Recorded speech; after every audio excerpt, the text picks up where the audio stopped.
Welcome to another episode of Boring History to Sleep, where we take you on calm and gentle journeys into the past. It's told in a way that helps your mind relax and drift toward rest. And before we begin today's chapter, I'd like to invite you to support this channel by giving this video a like and subscribing if you truly enjoy these long, quiet explorations of history. Because your support helps us continue making more of these peaceful stories for you. And I would love to know where you are listening from right now and what time it is there. So please share it in the comments below, because it's always fascinating to see how people from all around the world are joining together here at different times of the day or night, finding comfort in the same calm storytelling. And now, let's gently begin our journey into the world of ancient Egypt. The day begins in ancient Egypt, not with abrupt noise or clamor, but with a softness that stretches across the horizon, as if time itself opens its eyes slowly and with deliberate calm, and the first pale glimmers of light touch the surface of the Nile, painting it in muted silvers and faint reflections of a sky that is just beginning to shift from night into day. And in these gentle minutes before the sun reveals its full presence, there is a stillness that feels timeless, as though this dawn could belong to any century or any dynasty. It's the same dawn that has greeted farmers and kings alike, the same dawn that has watched over the humblest villager and the grandest pharaoh, because Egypt's rhythm is set not by clocks or calendars, but by the eternal dance between river, earth, and sky. And so the people stir quietly, rising from their rest, mats laid across the cool, packed earth of their homes, shaking away the faint dreams of night, and preparing themselves for another day that will demand more of their bodies than it will ever give back. 'Cause here, survival is not a matter of ease, but of constant adaptation to the world as it is. The air at this hour carries a kindness that will not last long, touched lightly with the coolness that lingers from night, holding scents of damp clay, of reeds and palms brushing against one another, of the faint moisture that clings to the riverbanks before the heat claims it all. And those who live here, whether in simple mud brick homes or in slightly larger dwellings near the temples, know this early coolness must be treasured, because within hours it will be gone, replaced by the pressing, unrelenting weight of heat that settles not only on the skin but in the bones, a heaviness that slows the body, makes every movement deliberate, and that leaves even the strongest wishing for shade, water, and rest. Along the river, life is already beginning to unfold. And though the village remains subdued, fishermen can be seen guiding their fragile boats, carved from wood and reeds, into the shallows, preparing nets that glisten faintly in the morning light, while women kneel gracefully at the water's edge, dipping clay jars into the cool surface to gather the day's first supply, balancing them later on their heads with practiced ease. Children trail sleepily behind, rubbing eyes, learning the rhythm of survival from parents and elders, absorbing without words the knowledge that the Nile is more than water, that it is the lifeblood of Egypt, the single thread upon which everything depends. For without its flow, there would be no crops, no villages, no temples, no kingdom. Even in this serene hour, when its wide surface lies calm and reflective, the river whispers of labor, of irrigation channels that must be tended, of fields that must be watered, of mouths that must be fed. And already the people understand that each action, each task performed before the sun climbs higher, is a small victory against what the day will soon demand of them. In the sky, the colors change gradually, the gray of night softening into faint gold and gentle rose, and the flat rooftops of the mud brick houses become more defined, casting shadows that stretch long across the ground, while inside, faint sounds of stirring life can be heard, the scrape of pottery shifted, the soft voices of families waking, the bleating of a goat tethered close to the home, the distant crowing of a bird. And there is no urgency in these sounds, no rush, only the steady unfolding of morning. for haste has little meaning here. The sun cannot be beaten, it cannot be avoided, and so one must rise at its pace, move at its pace, and learn to exist within its dominion. To step barefoot outside at this moment is to feel the cool earth beneath the feet, to breathe air that still carries the night's faint dampness, to look upon palm fronds swaying lightly in a gentle breeze, and to know, deep within, that these minutes are temporary, that the relief will vanish as surely as the stars fade into brightness. And in that knowledge, there is both peace and quiet resignation. For those who live here do not dream of resisting the sun. They dream only of enduring it, of finding ways to shade themselves, to pace their labor, to align their lives with its cycles so that they might not fall beneath its punishing weight. The Nile glimmers once more, brighter now, as though it too prepares to meet the coming heat, its waters promising both nourishment and hardship. Because the same river that offers life also demands work, demands vigilance, demands endless tending. Two fields and canals, and those who rise with the dawn accept this truth with the patience that comes only from generations of practice. From knowing that their ancestors to knelt at this river's edge, their ancestors too felt the coolness of dawn before the fire of noon. Their ancestors too whispered silent prayers for strength as the day began. And so dawn in ancient Egypt is not only a beginning, it is a reminder, a moment that carries within it both comfort and warning. For as the horizon grows brighter, as the sun prepares to crest above the line of palms and distant hills, the people of Egypt know with quiet certainty what lies ahead. The endless tasks, the relentless sun, the dust, the sweat, the weariness, the constant search for shade and water. And though they may not speak it aloud, each heart understands that surviving even a single day beneath this sky is no simple matter. And for someone who comes from another time, another place, a world of air that cools with machines, of water that flows easily, of shade that is abundant, to step into this land and try to last a day would be to discover how quickly the body weakens, how quickly the mind grows tired, how quickly the heat consumes every ounce of comfort, until the dawn, once gentle and soothing, feels like the final breath of mercy before the world turns harsh and heavy. And in this way, one begins to understand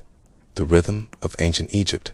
a rhythm built not on luxury or ease, but on endurance, patience, and the quiet acceptance that the sun rules all, that each dawn is precious only because it is brief, and that life here along the Nile is as fragile and as strong as the people who wake to meet it. Morning in the villages of ancient Egypt did not burst forth with the noise of sudden activity, but rather unfolded slowly and deliberately, as though each moment was part of a larger rhythm set, not by the desires of the people, but by the cycles of the land, the river, and above all, the sun, which, even in its first ascent across the horizon, already promised both nourishment and hardship. And within this quiet unfolding, the lives of the villagers moved in harmony with a pattern that had repeated itself for centuries, as families began their day not with hurried schedules or artificial alarms, but with the steady pull of necessity and tradition. For when the sun rose, so too did the responsibilities that governed survival.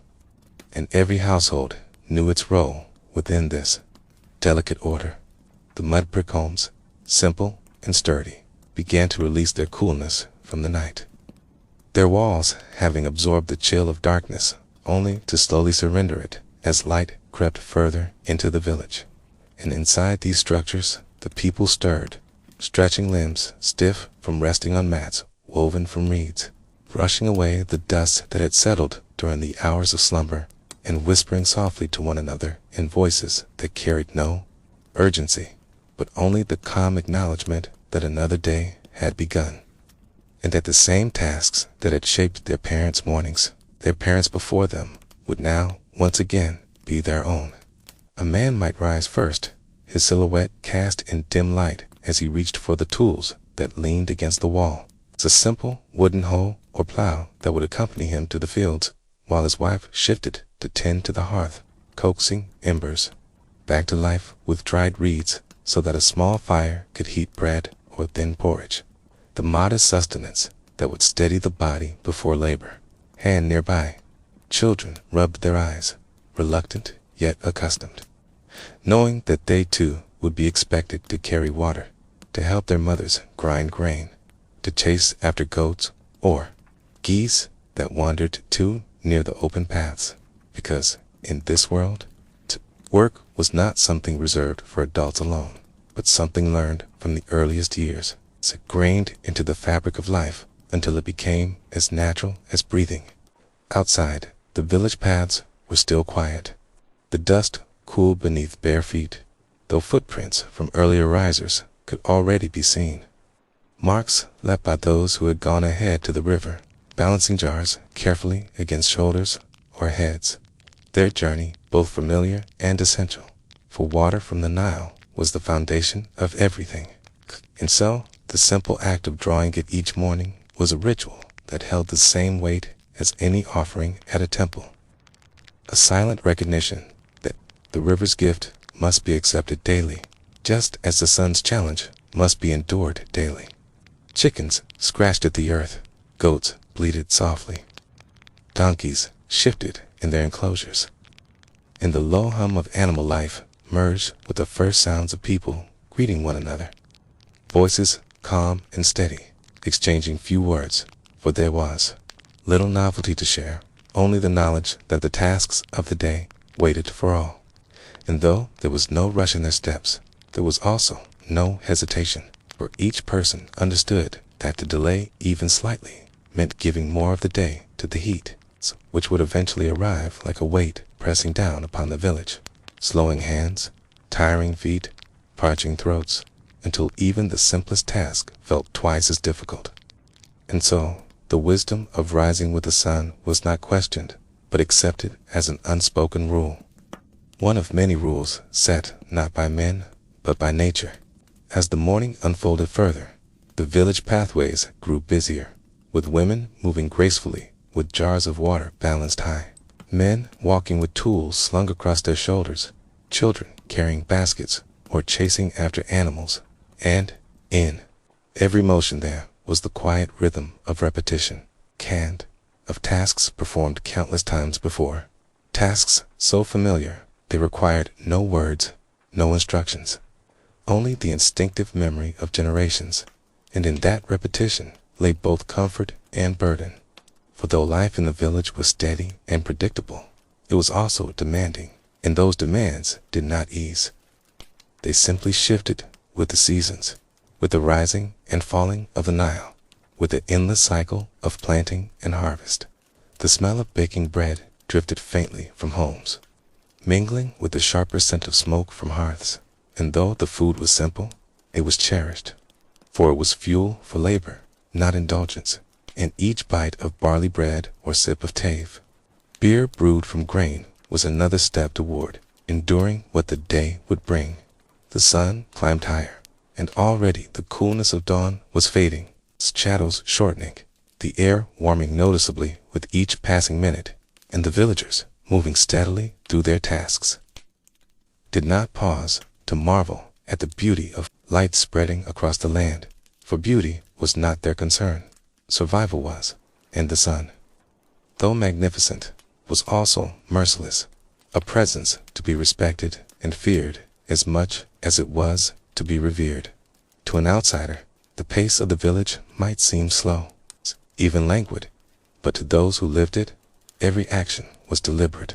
measured against the coming heat, carried out with the patience that ensured energy would last not just for the morning, but for the long hours ahead, when sweat would pour freely, when thirst would nag at the throat, when the body would ache under the weight of the day's labor. And so, the morning in the village was not only about beginning, but about preparation, about gathering strength, about aligning one's body and mind with the rhythms of sun and river, about acknowledging that endurance was the true task of every day, and that even in these hours when the air was still forgiving.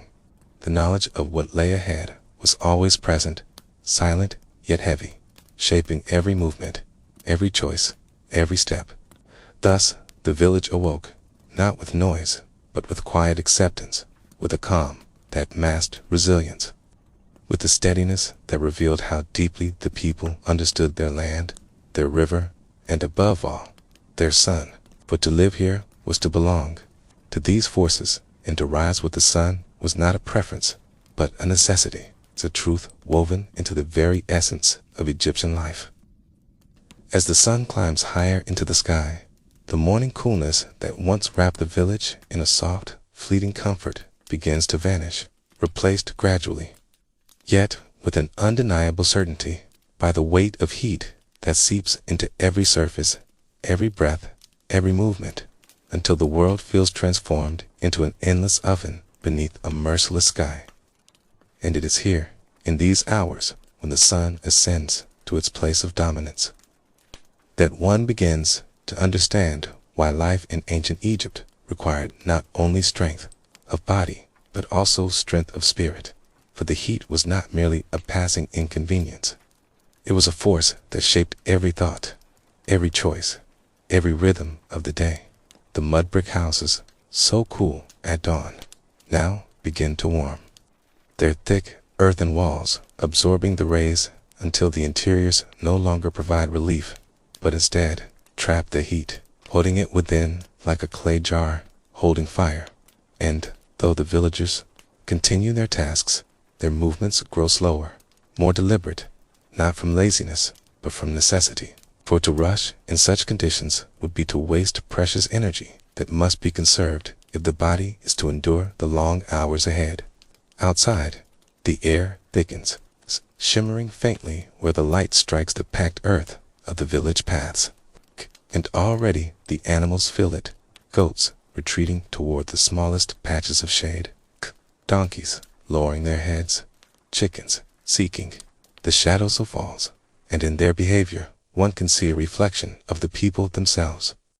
who must constantly balance between labor and self-preservation, between the need to accomplish and the need to endure, for the heat is relentless and shows no kindness to those who defy it. In the fields beyond the village, the farmers stand bent over, their skin glistening with sweat, their bodies accustomed to the strain, yet never entirely free from the exhaustion it brings. And as they guide wooden plows through the soil or bend to clear weeds from the furrows, the sun beats down upon them with a weight that feels almost alive, pressing into shoulders, burning the backs of necks, filling the eyes with glare until the world seems bleached of all color, leaving only brightness and shadow. And it is in this blinding world that their survival depends on rhythm, work, pause, sip of water, return to work, pause again, always in measured steps,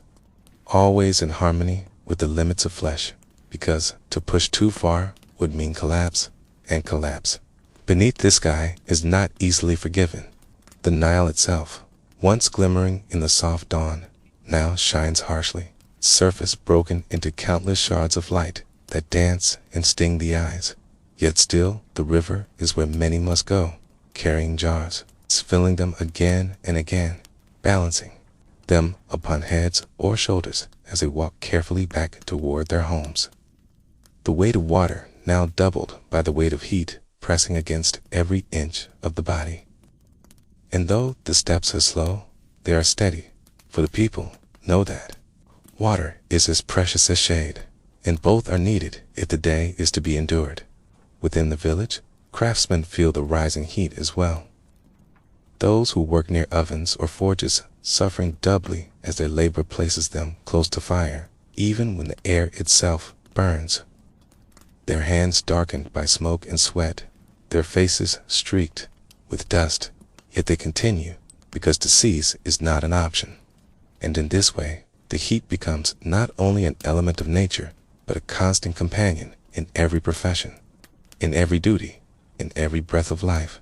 To an outsider, one accustomed to the comforts of cool shelter and flowing water, to imagine standing beneath such a sun, hour after hour, without relief, is to imagine a kind of slow and steady trial. A trial not of sudden pain, but of persistent discomfort, of thirst that grows sharper with each swallow, of muscles that ache without pause, of skin that burns, though covered by simple linen cloth. And one begins to realize that surviving even a single day in this heat requires not only endurance, but a kind of acceptance, a surrender to the rhythm of the land, a willingness to move more slowly, to conserve energy, to hide beneath any scrap of shade when possible, to drink when the chance arises, to pace oneself not by personal desire, but by what the body can withstand beneath the blazing sky. Children, too, feel the change, their playful energy tempered by the warmth until their games slow, their laughter quieter, as they retreat into shadows or sit near their mother's grinding grain inside doorways where the air, though hot, is at least shielded from the full glare, and elders, whose bodies no longer bear labor as they once did, sit in shaded corners of courtyards, their eyes half closed, their breaths measured, speaking little, for words themselves require effort when the air is this heavy, and so silence becomes another way of conserving strength. It's another means of yielding to the heat without being defeated by it. The very sound of the village changes in these hours, the clamor of animals softer,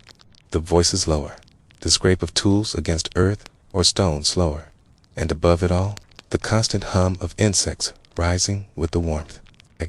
filling the air with a droning reminder that life continues, even in the harshest conditions. And yet, despite the weight of it, despite the difficulty that the heat imposes upon every task, there is no rebellion against it. For the people of ancient Egypt have long accepted that the sun is as much a god as it is an enemy, a presence that brings both death and life, for without its light the crops would not grow. The Nile would not rise and fall in its predictable rhythm. The land itself would not flourish. And so, even as it punishes, it also sustains. And to live here is to recognize both truths, to respect the sun as one respects a master who provides sustenance, but also demands obedience. As the hours creep onward, the sky above seems to vibrate with brightness, a dome of unbroken blue that allows no reprieve, and beneath it, the people continue their slow, steady movements, their eyes lowered against the glare, their minds focused, not on comfort, but on persistence. And one who imagines stepping into this life for even a single day quickly realizes how heavy that persistence would feel, how easily thirst would overcome patience, how swiftly exhaustion would sap strength, how harshly the skin would burn until the very act of standing beneath the sky feels unbearable. And yet, for the people who call this land home, this is not suffering, but simply living, a condition as natural as breathing, a rhythm as expected as the rise of the river, and in their calm acceptance of it lies a lesson that, to survive in ancient Egypt, was not to conquer the heat, not to fight it, but to endure it,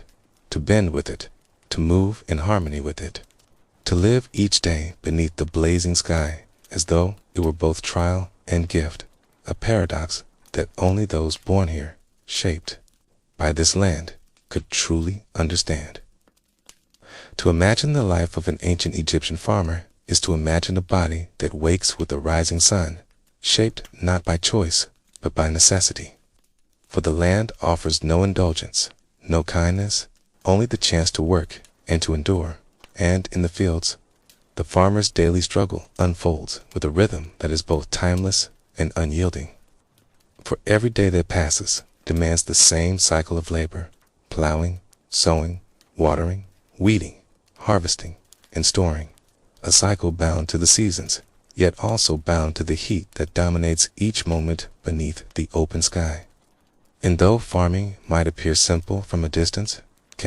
in truth, it is a test of patience and strength, where every gesture, every step, every breath is measured against the weight of the sun and the stubbornness of the soil. The Nile, which nourishes life with its annual flood, is both a gift and a taskmaster. for while the dark silt it leaves behind offers fertility, it also demands constant vigilance, and the farmer must know when to prepare, when to plant, when to water, and when to harvest. For a mistake in timing is not simply an inconvenience, it is hunger for a year. It is failure that touches an entire household. And so the farmer's work is guided not by the clock, but by the river, by the winds, by the flight of birds, by signs etched into the earth itself.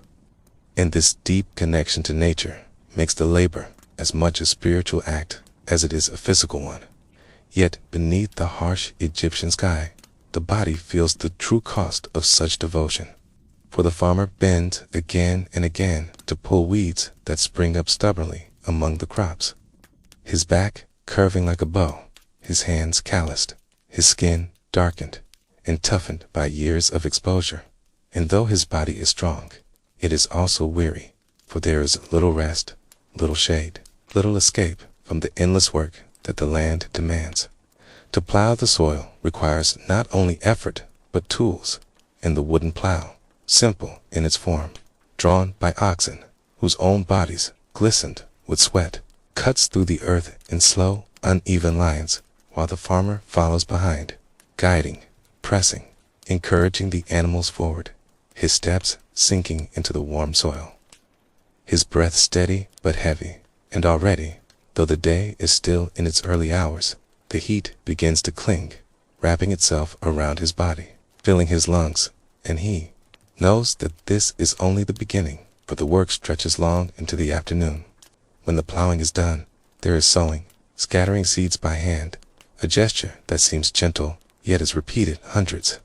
even thousands of times, until the arm aches and the body sways from the repetition. And then comes the tending, the careful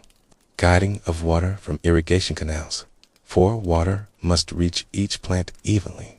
And this is no small task, for the channels must be cleared, their walls mended, their flow adjusted by hand, often while standing ankle-deep in mud that clings to the legs and pulls at the feet. And as the sun climbs higher, the farmer continues without pause, driven not by choice, but by necessity, for to neglect the water, even for a short while, is to invite failure. And failure is not an option when survival depends on the yield of these fields. The labor does not end with planting, for weeds grow quickly beneath the sun, sprouting stubbornly where they are not wanted, and so the farmer must stoop once again, pulling them by hand, his fingers digging into the warm soil, his body bent low for hours until his muscles tremble and his eyes blur from the glare. Yet he does not stop, for each weed left unchecked robs the crops of strength. And to allow them to spread would be to invite hunger into his household. Even harvesting, the moment that ought to bring relief, is itself a trial, for the crops must be cut swiftly before the sun weakens them. Gathered into bundles, carried from the fields upon shoulders already aching from years of burden, and this process repeats again and again, each bundle lifted, each bundle tied, until the body aches not in one place, but in all places, until even the act of breathing feels heavy beneath the weight of labor. And when the harvest is finally stored, when the granaries begin to fill, the work still does not end, for tools must be repaired, animals must be cared for, channels must be cleared again in preparation for the next season, and always the cycle continues without pause, without indulgence, without mercy, and the farmer, though weary, accepts it, for this is the rhythm of life, and to resist it would be as useless as resisting the sun itself. For an outsider, for one accustomed to machines that plow in hours what would take weeks by hand, it's clean water that flows at the turn of a handle, to shaded rest whenever the body demands it. The idea of lasting even a single day in this labor, beneath the Egyptian heat, seems impossible, for thirst would come swiftly, exhaustion would follow, and the relentlessness of the tasks would leave no room for reprieve, no moment for indulgence, and one would soon understand that the strength of these farmers was not merely physical, but woven into their very spirit, into their acceptance of toil as the natural state of existence. And though the labor was harsh, it was not without meaning. For every handful of grain, every jar of stored barley, every loaf of bread that emerged from the grindstone carried within it the memory of hours beneath the sun, the memory of sweat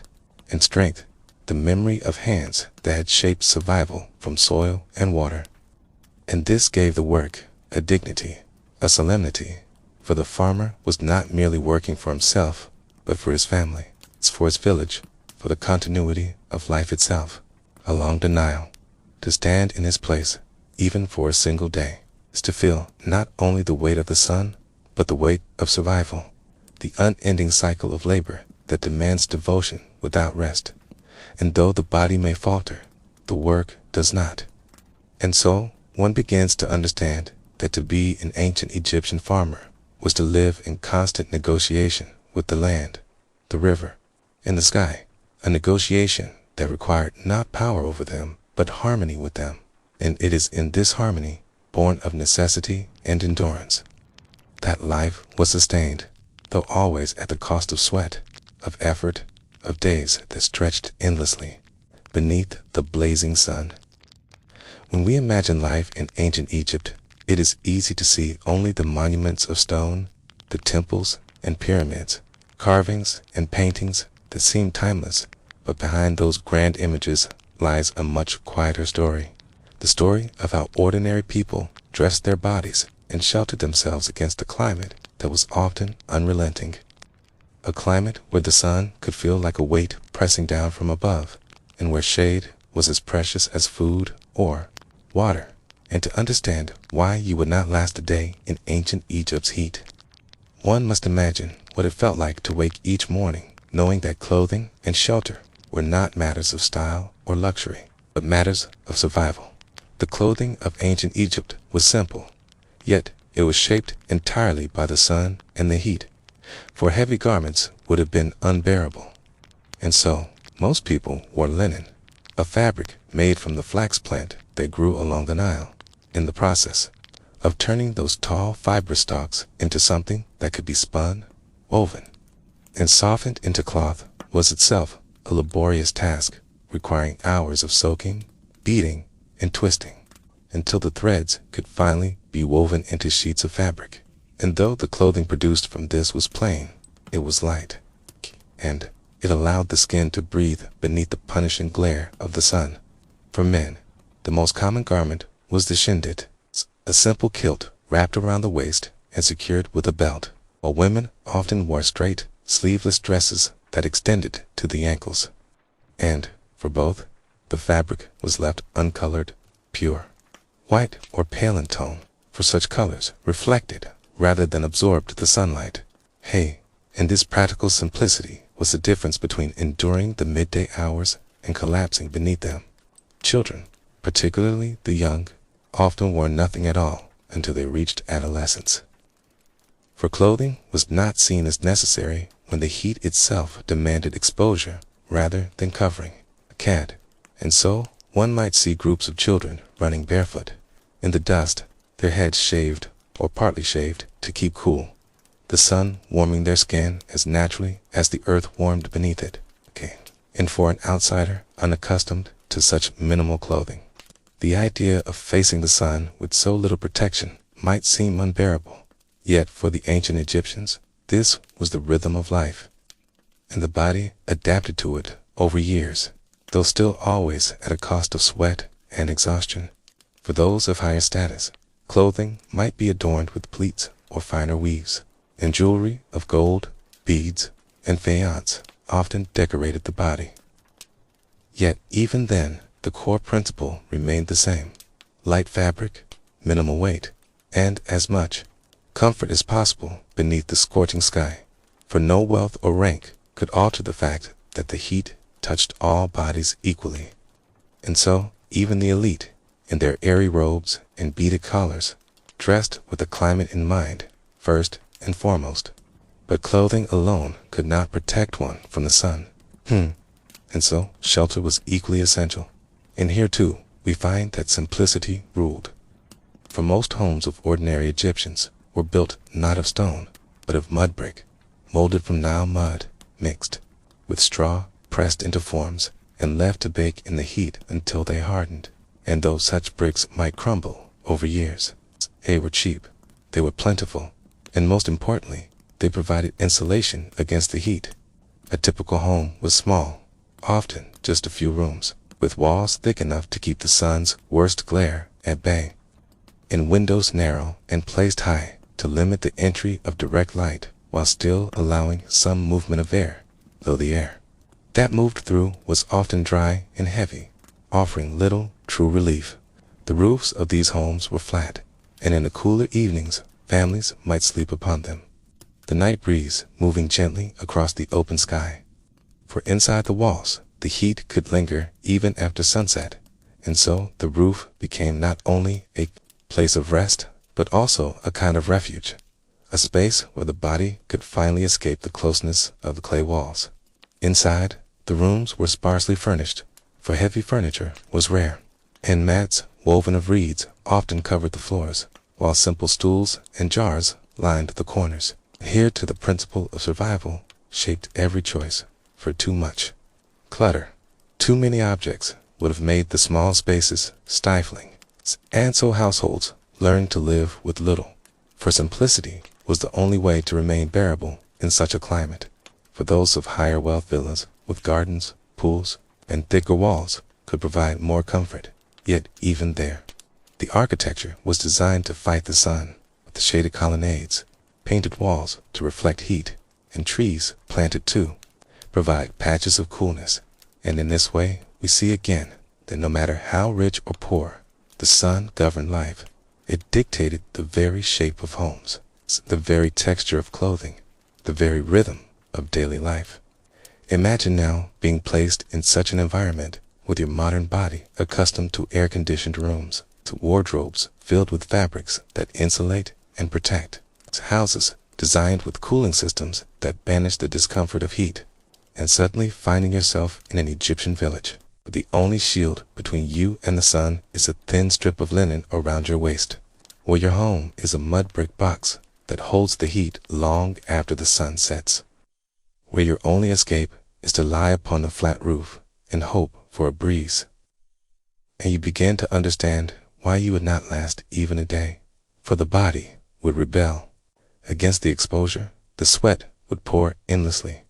the thirst would never seem quenched, and the shade, when it could be found, would feel so insufficient compared to the climate-controlled shelters of the present. Yet, for the Egyptians, this was not seen as hardship in the way we might view it, for it was the fabric of life. And from birth to death, they lived with the sun, shaped their choices around it, and built their resilience upon its unchanging presence. And so, while we might falter and collapse, they endured, their linen garments fluttering in the breeze, their mud brick homes standing firm against the glare,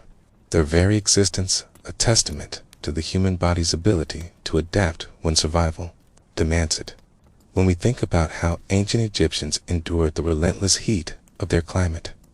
it becomes clear that food and drink were not simply matters of taste or enjoyment, but of survival. For every meal, every sip of water or beer, every crop harvested from the fertile banks of the Nile was deeply connected to the body's struggle against the sun. And while today we take for granted a steady supply of chilled water, ice, and foods from every corner of the world, the Egyptians had to live within the boundaries of what their river and their land could provide,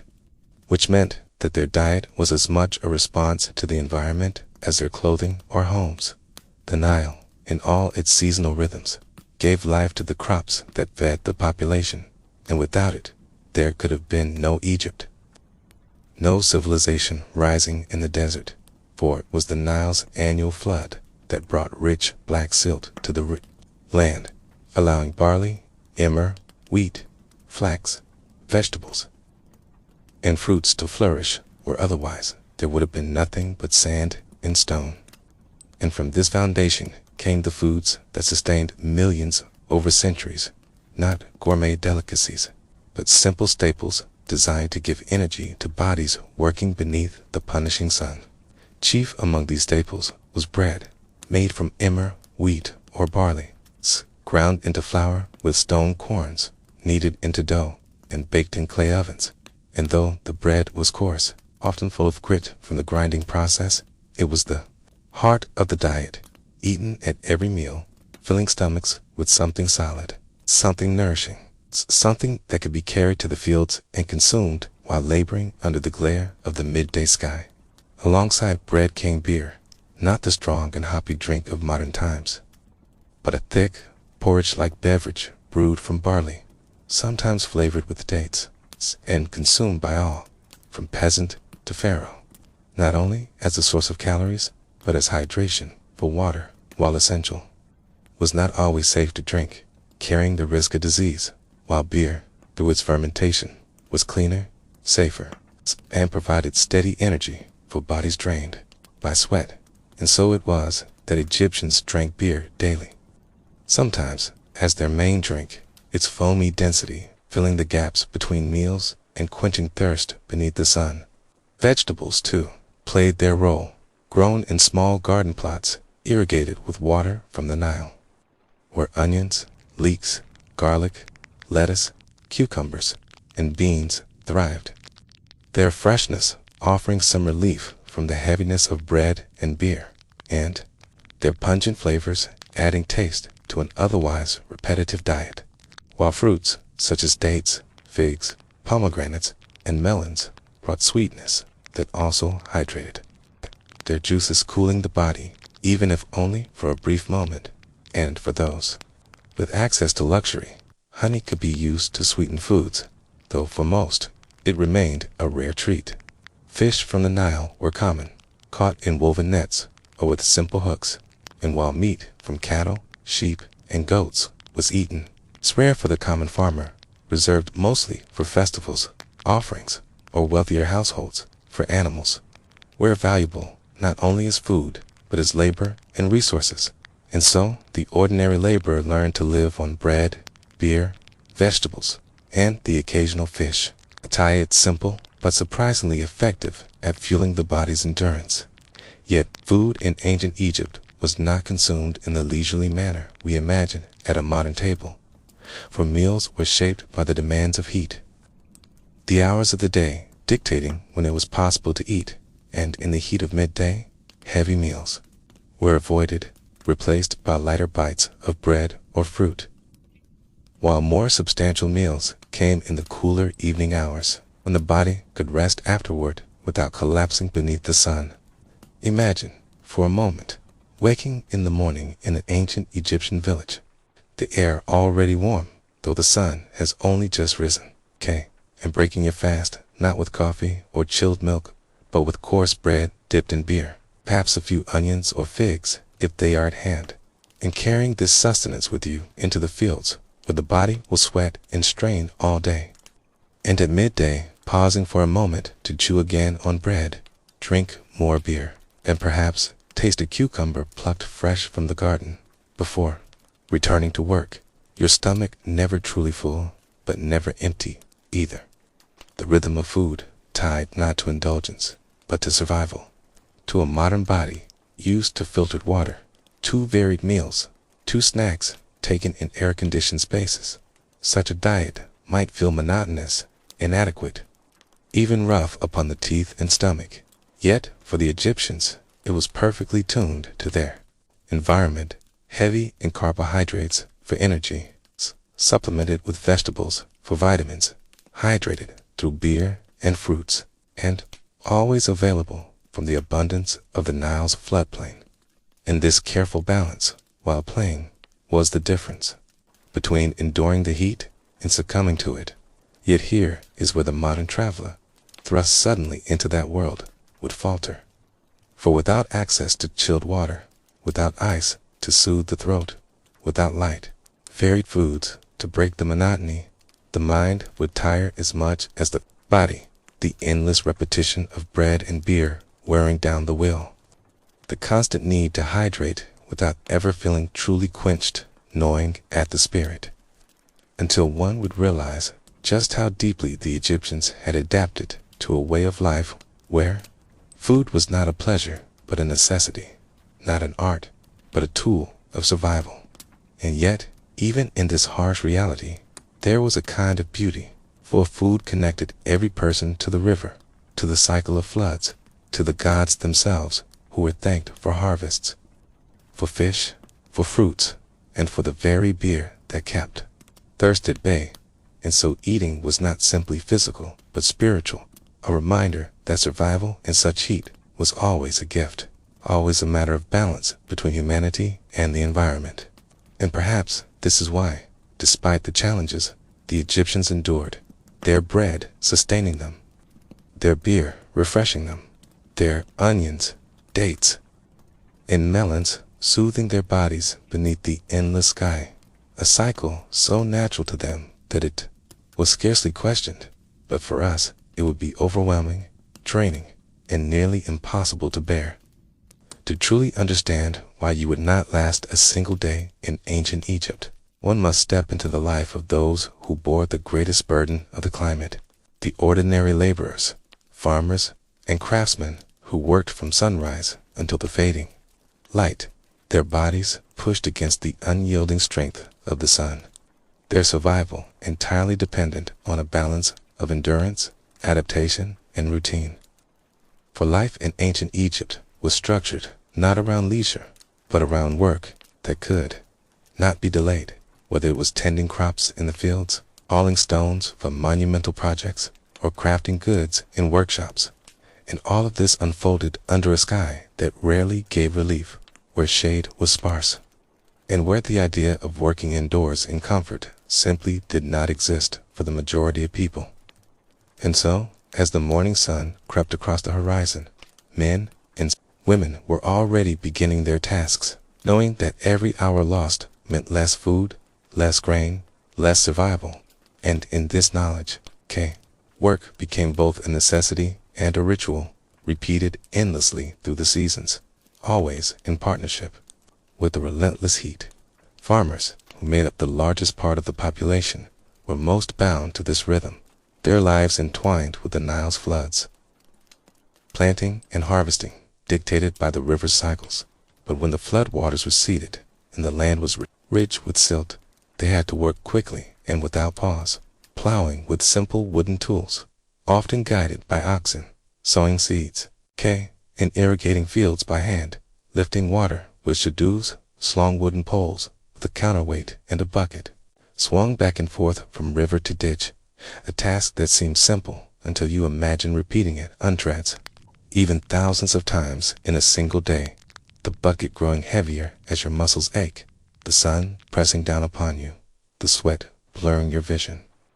the dust of the soil rising into your nostrils. And yet there was no choice but to continue, for without this work, crops would die, families would go hungry. And so the body was forced into a rhythm of toil that few of us today could withstand, especially without the comfort of breaks, shade, or cool water.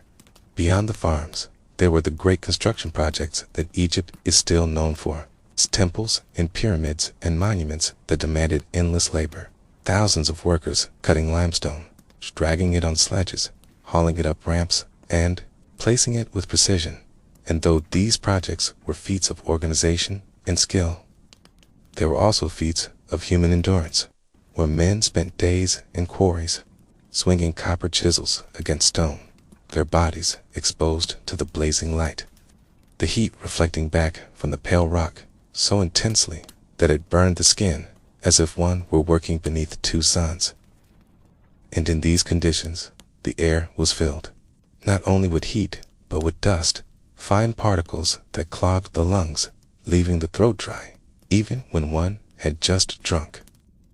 And yet, the work continued, driven not only by obligation, but by the structure of society, where the labor was to participate in the order of the kingdom, an order said to be blessed by the gods. Craftsmen too, though their work was not under the open sky, were not spared the heat, for their workshops were small, enclosed, and poorly ventilated, and inside them fires burned constantly, heating metals, baking pottery, or melting resins, and so the air was heavy, stifling, thick with smoke and heat. And though the shade may have kept the sun away, the labor of bending over tools for hours brought its own form of exhaustion, the kind of heat that seeps into the skin and lingers, even after the work is done. And through all of this, there was little chance of rest, for rest was reserved for the rare festival. It's the rare moment when work could pause, and most days, life was simply one task flowing into the next, each performed beneath the sky's heavy gaze. To a modern person, used to breaks, too cold drinks, to the idea of slowing down when the heat grows unbearable, this rhythm would be almost impossible to sustain. For not only did the body labor constantly, but the very mind had to adapt to the PHS idea that this was normal, that exhaustion was not a reason to stop, but a reason to endure further. And this acceptance of hardship was perhaps the most powerful adaptation of all, something we, in our comfort, would struggle to summon. Women to board their share of labor, often working alongside men in the fields, grinding grain by hand into flour, carrying water from the river, weaving linen from flax fibers, and tending to households that themselves demanded endless energy. And though their tasks were less visible than the construction of a temple or the harvest of a field, they were no less grueling, and in many ways, just as bound to the cycles of heat. For grinding grain required hours of kneeling and pressing, stone against stone, the dust rising into the air and settling into the lungs, the muscles of the back and arms aching, all while the sun blazed through open courtyards. And there was no escape but to continue, because bread was needed, beer was needed, survival was needed. The concept of leisure, as we understand it, did not exist for the average person, for their work was their existence, and the idea of refusing to work because the day was hot would have been unthinkable. The very thought that one might pause for comfort foreign to a world where comfort was rare, and necessity was constant, and so each person, from dawn to dusk, pressed against the heat in their own way, shaping their bodies into instruments of endurance. Imagine yourself, for a moment, placed in this life, told to rise before the sun has cleared the horizon, already weary from the previous day's labor, stepping out into the air that is warm even in early morning, carrying tools that are rough, heavy, and primitive, setting yourself to work that demands the strength of your back, your arms, your legs, and then realizing that there is no pause, no option to retreat to shade or water, no moment to sit in air conditioning, no iced drink waiting to refresh you, only more hours of pushing, pulling, grinding, and hauling, all while the sun grows hotter and hotter, the ground beneath your feet radiating heat upward until your very body feels trapped between earth and sky. And then remember that this is only one day. That for the Egyptians, this was every day, repeated endlessly through a lifetime, with only brief festivals or feasts to break the cycle. For us, the body would weaken quickly, perhaps within hours, as dehydration set in, as the muscles cramped, as the skin burned. But for them, adaptation came not through choice, but through necessity. Their bodies hardened by repetition, their minds shaped by the acceptance that there was no other way. And in this lies the truth of why you would not last a day in ancient Egypt. For while you might attempt to labor, you would lack the endurance built over years, the quiet acceptance of the sun's dominance, the ability to see labor not as suffering, but as survival. And this difference, subtle but immense, would mark the boundary between their life and our struggle. In order to survive the unrelenting heat of ancient Egypt, people had to develop strategies that balanced their environment with their daily needs. And while much of survival depended on labor, water, and food, equally important were the ways they clothed themselves and the forms of shelter they built. Because in a world where the sun blazed down with little mercy, and where daytime temperatures soared high enough to burn skin and exhaust the body. Protecting oneself from the rays of the sun and the scorching air was not a luxury, but a daily necessity. And yet, unlike the modern world, where protective gear, breathable fabrics, air-conditioned homes, and shaded streets exist, the Egyptians had to rely entirely on natural resources, local materials, and centuries of adaptation. And through these methods, they created clothing and homes that, while simple by our standards, were remarkably effective at providing relief, even if only enough to allow them to endure the climate and continue their work. Clothing in ancient Egypt was primarily made from linen, a fabric woven from the fibers of the flax plant, and flax grew in abundance along the fertile banks of the Nile,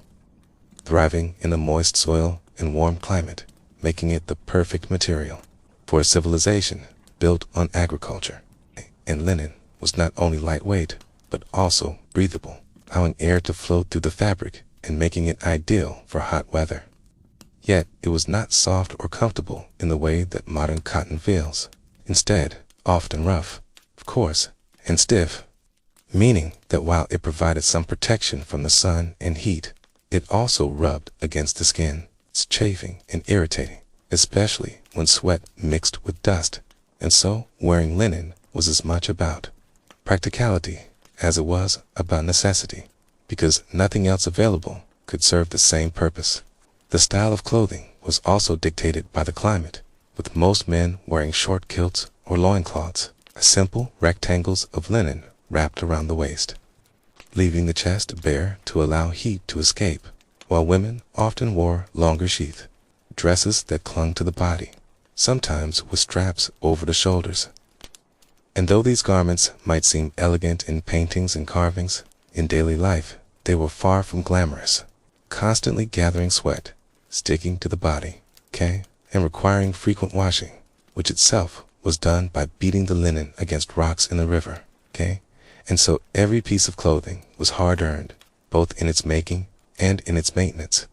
Wealthier Egyptians had access to finer linen, softer and more carefully woven, sometimes bleached to a bright white that reflected the sun's rays, while poorer workers wore coarser, darker linen that absorbed more heat. And this difference in fabric quality meant that even something as simple as a hot afternoon felt different depending on one's social status, with the wealthy finding some comfort while the poor endured more suffering. And though jewelry and adornments were common among all classes, they did little to ease the heat, serving instead as symbols of identity, protection, or devotion to the gods. Hairstyles also played a role in comfort, with many Egyptians shaving their heads entirely to avoid lice and to keep cool. And both men and women often wore wigs, crafted from human hair or plant fibers, which they could remove when the heat grew unbearable, a practice that seems strange to us, but made practical sense in a land where hair trapped sweat and dirt. And so, shaving the head was another method of survival, disguised as style, blending necessity with custom. But clothing was only one part of the equation, for without shelter, even the most breathable fabric would be useless. And so, Egyptians built homes designed to mitigate the heat as much as possible using the materials they had at hand, primarily mud brick, which was created by mixing mud from the Nile with straw, shaping it into blocks, and drying it beneath the sun until it hardened.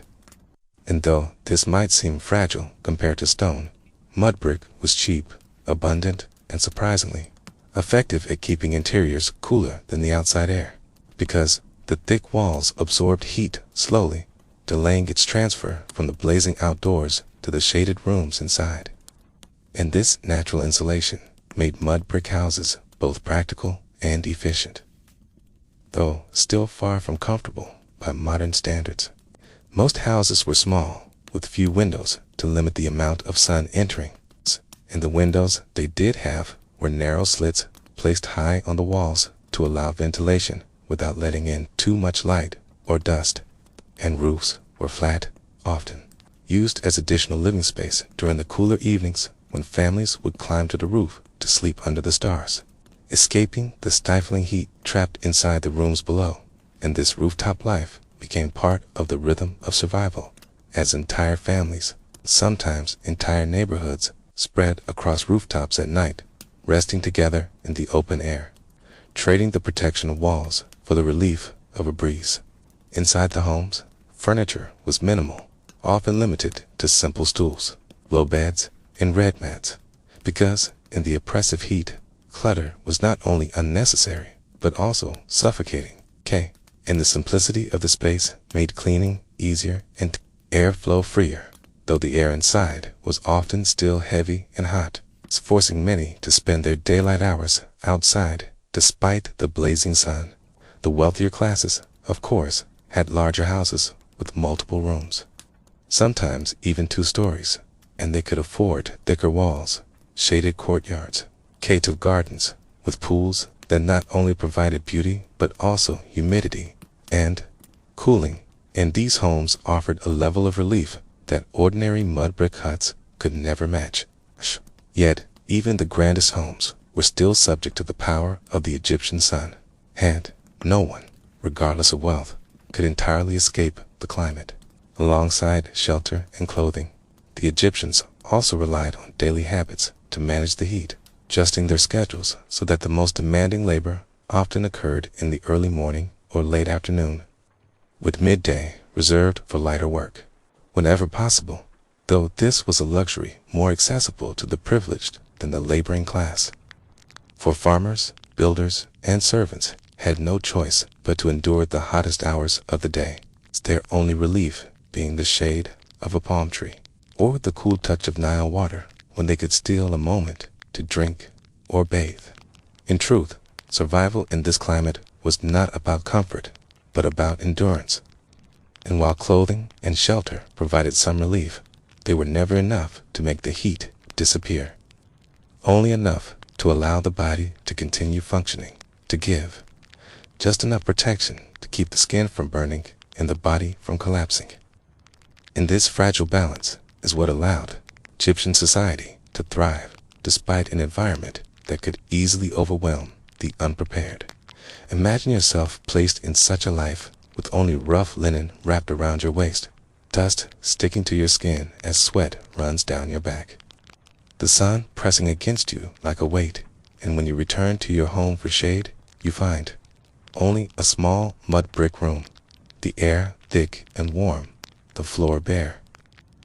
And though the walls shield you from the direct rays, the heat still lingers, clinging to you, leaving no escape but to wait for night, when at last you climb to the roof, hoping for a breeze, lying on a mat beneath the vast stars, your body exhausted from the day, yet already aware that tomorrow will bring the same battle again, the same sun, the same heat, the same endurance.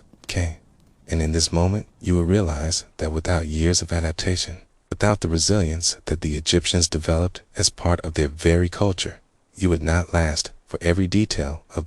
their clothing, their homes, and their habits was forged not for beauty or luxury, but for survival. Survival in a land where the sun was both a giver of life and a constant reminder of human fragility. When we think about survival in ancient Egypt, our minds might immediately focus on the majestic pyramids, the golden tombs, or the mighty Nile River. But behind all of that grandeur lay the simple, everyday struggle of keeping the body nourished. Because without food and drink, no society can endure. And in a land where the blazing sun dried the earth, and where rainfall was scarce to the point of near non-existence, the question of how Egyptians fed themselves becomes central to understanding their ability to survive. And what may surprise many is that despite the harsh desert environment, Egypt was considered the breadbasket of the ancient world, producing enough food not only to sustain its people, but also to trade with neighboring regions. And all of this abundance was made possible by the annual flooding of the Nile, an event that turned barren soil into fertile farmland, creating a thin but life-giving green strip along the riverbanks where crops could flourish. In this cycle of flood, planting, and harvest, dictated the rhythm of Egyptian life, shaping not only their diet, but their entire society.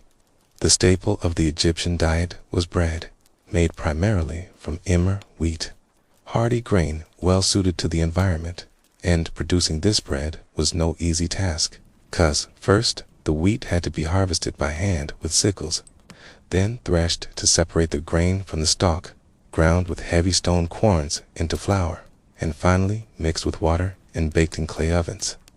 And the bread that resulted was dense, coarse, and often filled with bits of stone or grit from the grinding process, which wore down people's teeth over time, leaving even the young with mouths that looked ancient by modern standards. And yet, despite these drawbacks, bread was the foundation of every meal, eaten morning, noon, and night, because it provided the carbohydrates needed to sustain bodies working long hours under the sun.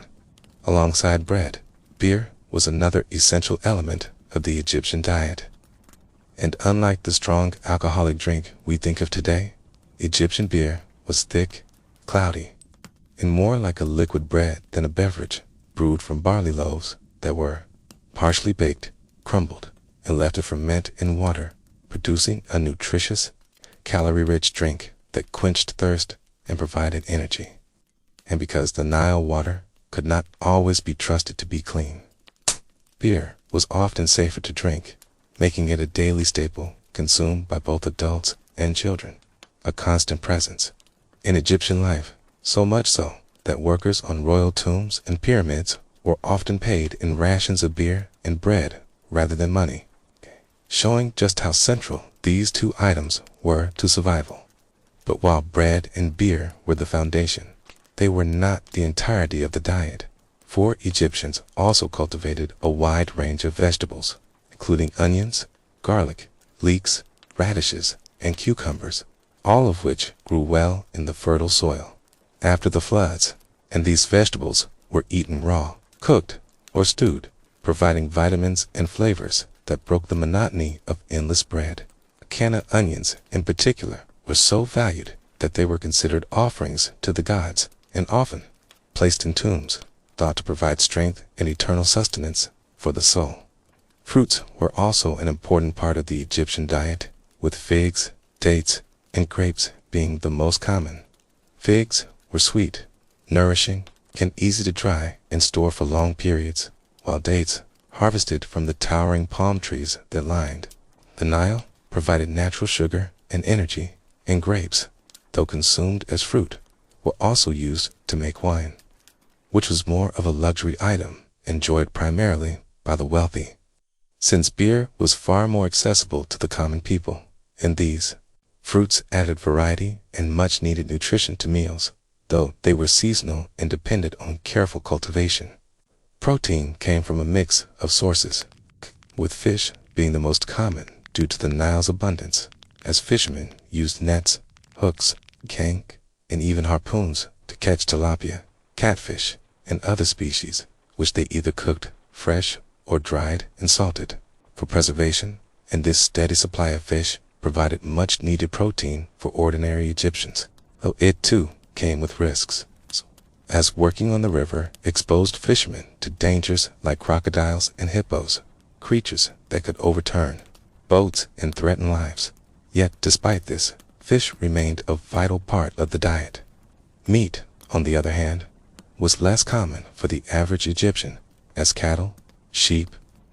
and goats were expensive to raise and often reserved for the wealthy or for special occasions, though poor families might sometimes keep chickens, ducks, or geese, which provided both eggs and occasional meat. And during festivals or religious sacrifices, meat became more widely available, shared among communities as part of the celebration, but for day-to-day meals. Most people rarely tasted beef or lamb, instead relying on legumes like lentils, chickpeas, and beans for their protein, akana, all of which could be grown in abundance and stored for long periods without spoiling, making them an affordable and reliable part of the diet. To flavor their food, Egyptians used herbs and spices such as coriander, dill, cumin and mustard, along with honey, which was the primary sweetener of the time, collected from bees kept in clay hives. And while honey was costly and not as common among the poor, it played a role in both cooking and medicine, showcasing how intertwined food and health were in Egyptian society. And salt, too, was vital, not only for flavor, but also for preservation, as it allowed fish and meat to be stored for long journeys or lean seasons. Yet, while all of this paints a picture of abundance, it is important to remember that food in ancient Egypt was not evenly distributed, and class determined much of what one could eat, with the wealthy dining on refined bread, roasted meats, wine, and imported delicacies like pomegranates or olives, while the poor survived on coarser bread, onions, beans, and beer. Their meals simple but filling enough to endure long days of labor. And this gap between rich and poor was not just a matter of luxury, but of health, as wealthier Egyptians had access to more balanced diets, while the poor often suffered from malnutrition, their bodies weakened by lack of variety, even as they consumed filling foods. Another layer of difficulty was food storage, because in the hot Egyptian climate, preservation was always a challenge, and without refrigeration, food spoiled quickly, forcing people to rely on drying, salting, or sealing items in jars to keep them edible. And this meant that meals were often repetitive, with little room for experimentation, as survival demanded efficiency over creativity. And though the Nile provided a steady rhythm of floods that made the land fertile,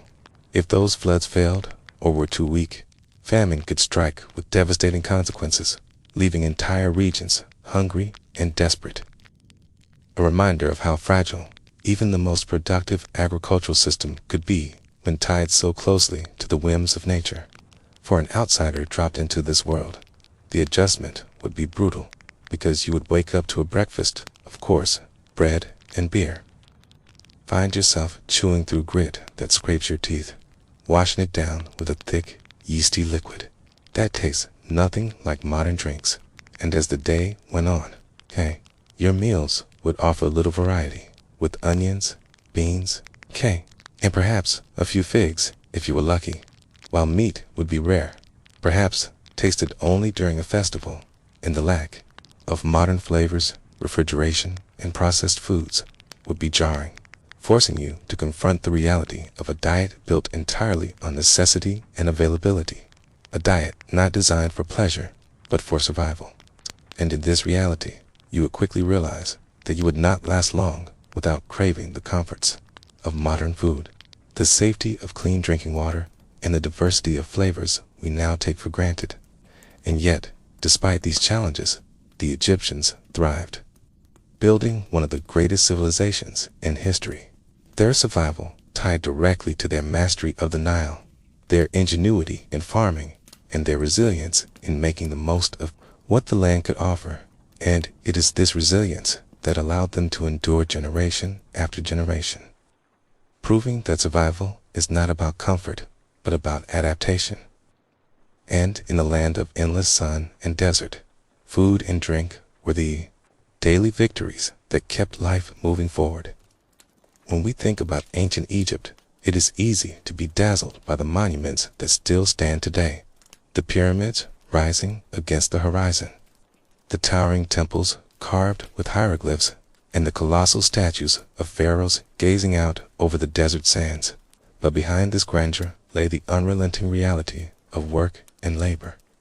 Because for ordinary Egyptians, life was not measured in treasures or triumphs, but in the endless cycle of tasks required to survive. To understand their existence, we must step into the world of the common laborer, the farmer, the scribe, Papacies, the soldier, and the craftsman, all of whom bore the burden of daily survival in a society that demanded constant effort. Unlike our modern workdays that are often structured into hours and weekends,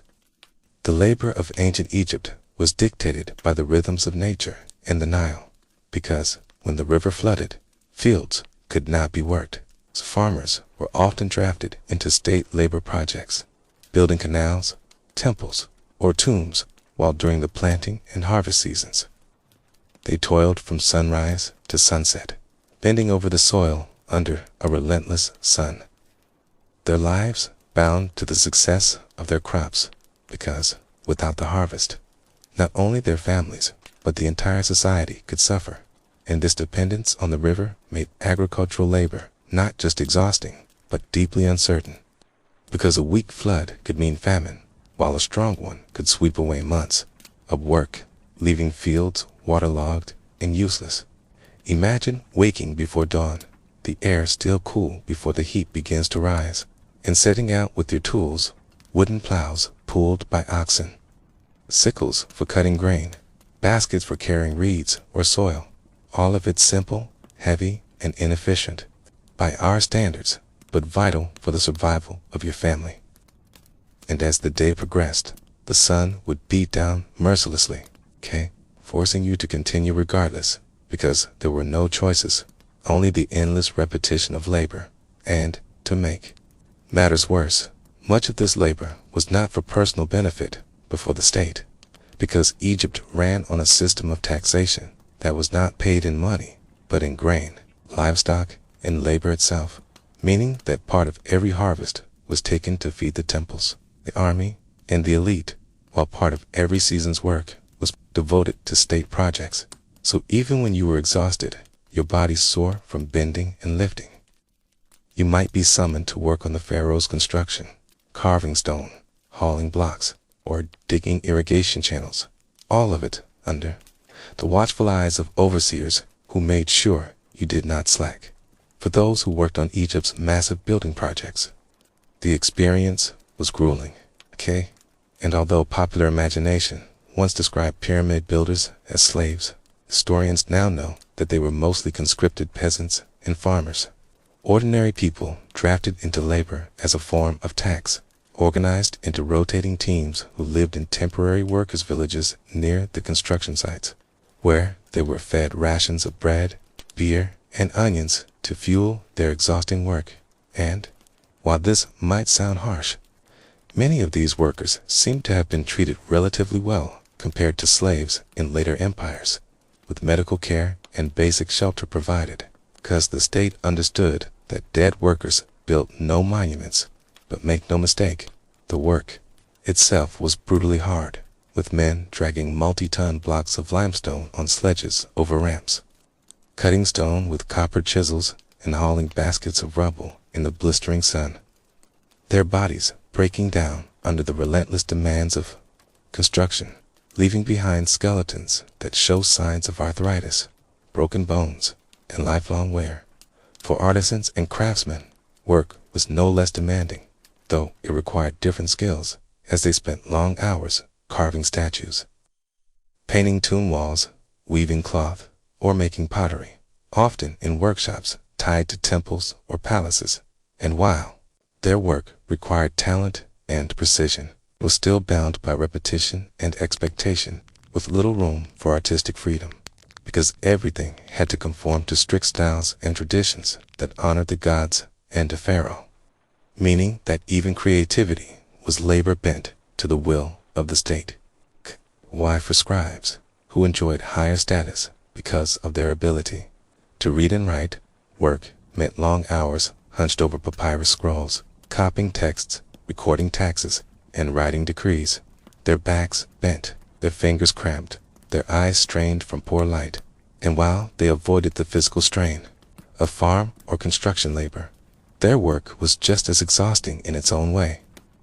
demanding endless concentration and obedience. Soldiers, too, carried a heavy burden of labor, because Egypt required protection from invaders, nomadic raiders, and rival kingdoms.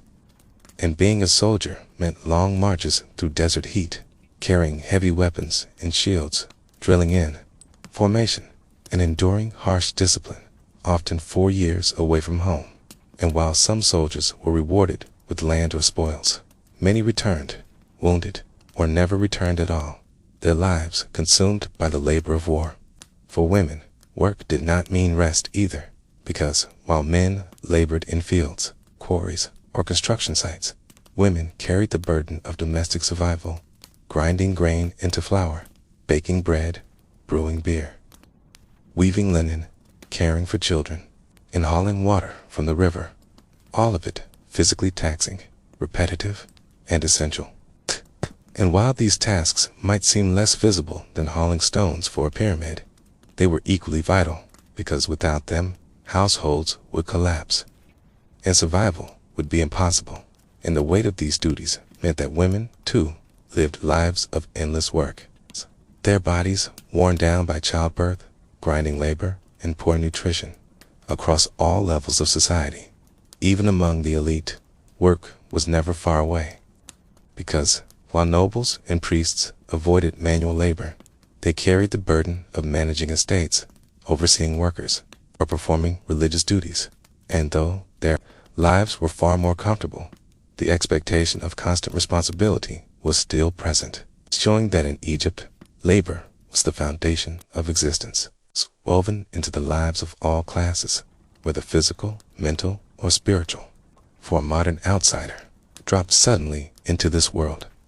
the burden of labor would be unbearable, because you would find yourself unable to endure the endless hours of physical strain, the lack of rest days, the absence of comfort, and the sheer monotony of repetitive tasks. And even if you were placed in a scribe's position, the lack of tools like pens, paper, or chairs would quickly break your patience, leaving you exhausted, aching, and longing for the relief of a modern work schedule, weekends, or even the most basic machines. And the truth is, without modern conveniences, few of us could last long in such a system, because survival depended not only on strength, but on submission, on accepting that labor was life itself, with no alternative or escape. And yet, despite the exhaustion, it was this very labor that built Egypt's greatness, that raised the temples, carved the statues, harvested the crops, and filled the granaries,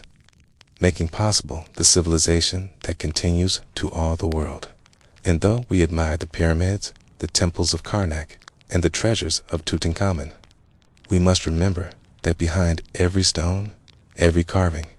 and every grain of stored wheat lay the sweat, pain, sacrifice of countless ordinary Egyptians. This burden of work was both their survival and their legacy.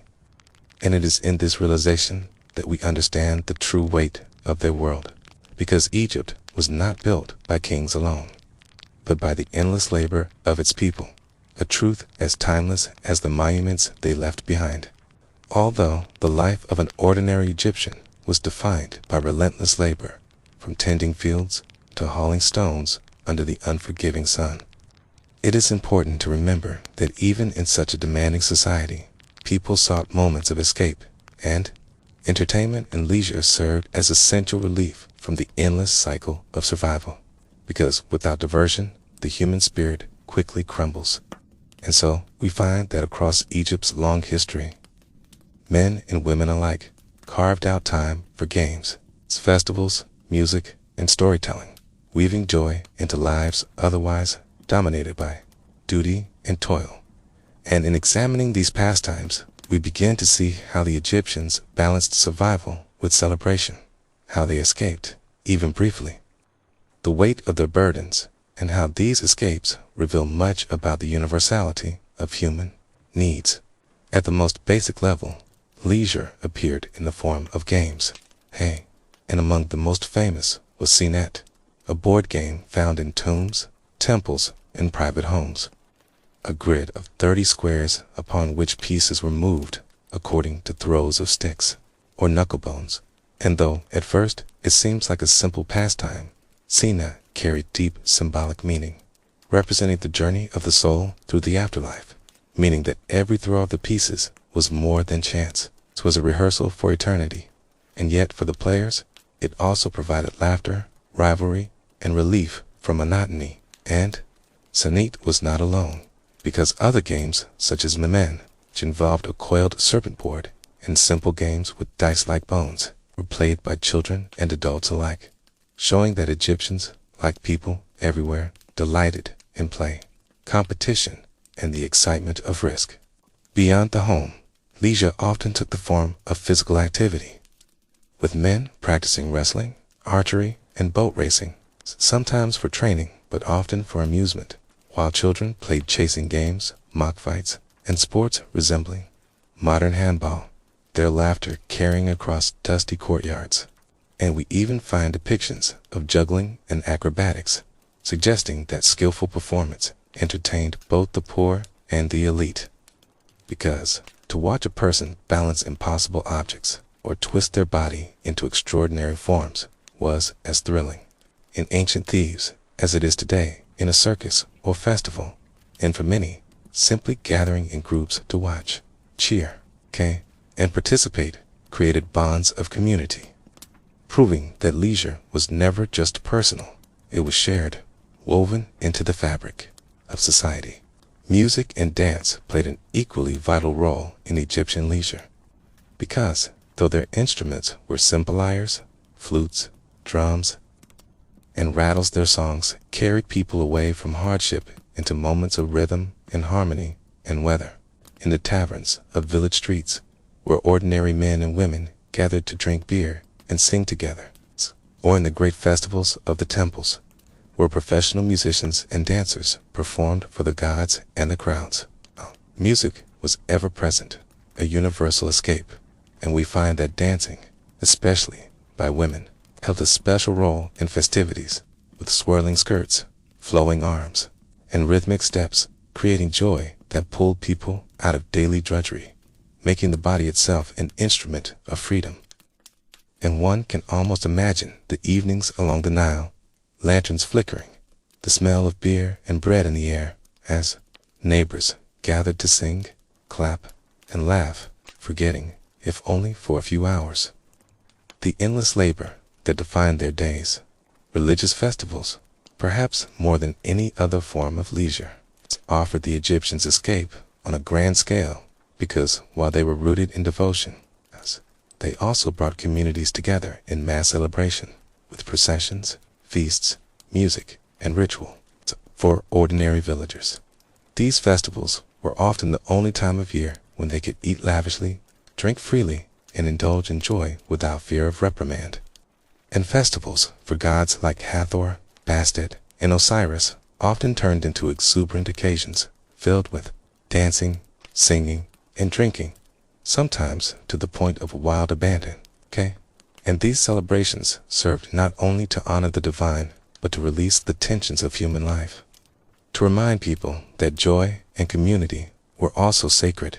that pleasure itself had a place in existence, and in this sense, religion was not only a burden of duty, but also a pathway to delight. Storytelling and poetry formed another essential avenue of escape, because after the day's labor was done, families might gather to hear tales of gods, kings, and heroes, and the spoken word carried both wisdom and entertainment, with stories of trickster gods, epic battles, and journeys through the underworld, captivating listeners, just as modern films or novels captivate us today. And professional storytellers, often attached to courts or temples, added performance to these tales with gestures, songs, and dramatic voices, bringing myth to life. And while literacy was rare, even the illiterate could experience the power of narrative through recitation, and for the elite who could read, scrolls of poetry, love songs, and humorous writings provided private leisure, reminding us that human beings have always used stories to dream beyond their immediate struggles. Leisure also emerged in the simple pleasures of everyday life, because Egyptians found joy in food, drink, and companionship, and taverns offered beer, bread, sometimes entertainment, creating spaces where laughter and relaxation mingled with intoxication. And while the beer was thick, cloudy, and nourishing rather than refined, it was consumed in large amounts, making drinking a communal act of release. And wine, though rarer, became a symbol of festivity among the wealthy who hosted banquets with music, dancing, and elaborate meals. And these banquets were not merely indulgence, they were expressions of status, culture, and refinement. But beneath the luxury, they still carried the same essence as a farmer's evening of shared beer. Key, the desire to set aside worry and find happiness in company, gardens, and nature also played their role in Egyptian leisure, because wealthy families built private gardens with pools, shade trees, and fragrant flowers where they could stroll, converse, and breathe in the beauty of life away from the noise of work. And fishing, fowling, and boating were not only practical activities, but also pastimes, with men taking to the Nile for sport, catching fish or birds for the thrill, as much as the meal, and such activities allowed a brief merging of work and pleasure, turning survival tasks into games, and in this way, even the harsh environment became a space for leisure, because the river that sustained Egypt also gave joy through play. What is striking when we reflect on all of this is that Egyptians did not separate work and leisure as sharply as we do today, because their world was more fluid, with moments of joy often woven into duties, and duties often disguised as rituals of joy. And for them, escaping the burden of work did not mean abandoning responsibility. It meant transforming it, finding laughter in games, community in festivals, peace in gardens, and exhilaration in performance. And though their tools, music, and stories were different from ours, the impulse behind them was the same: to lift the human spirit out of monotony, to remind themselves that life was not merely toil, but also delight. And if we imagine ourselves transported into that world, we might struggle with the labor, but in the moments of leisure, we would recognize something immediately familiar. The laughter over a shared game, the sway of music in the evening, the excitement of a festival, or the warmth of stories told by firelight. And in these moments, we would realize that the Egyptians, though separated from us by thousands of years, were not so different, because the need to escape, to rest, and to celebrate is timeless. And it is in these moments of entertainment and leisure that we glimpse their humanity most clearly, shining as brightly as the monuments they left behind, reminding us that while work sustained them, it was joy that made their lives worth living. Food in ancient Egypt was never just about survival. It was about identity, community, and continuity,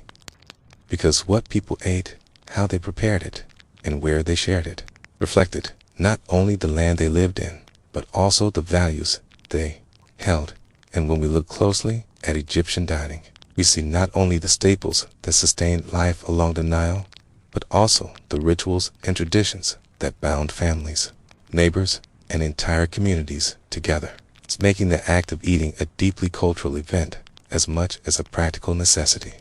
And at the heart of it all was bread, the staple without which no Egyptian meal was complete, baked daily in homes, both humble and grand, made from emmer wheat or barley, ground with stone corns into flour that was often gritty with sand.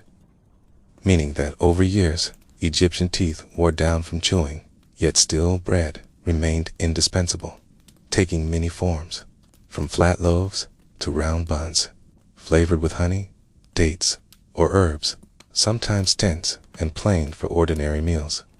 other times rich and spiced for festivals or offerings to the gods. And because bread was so essential, was often used in exchange, functioning almost like currency in daily life. Proof that food was not just for eating, but also for measuring value and maintaining social bonds.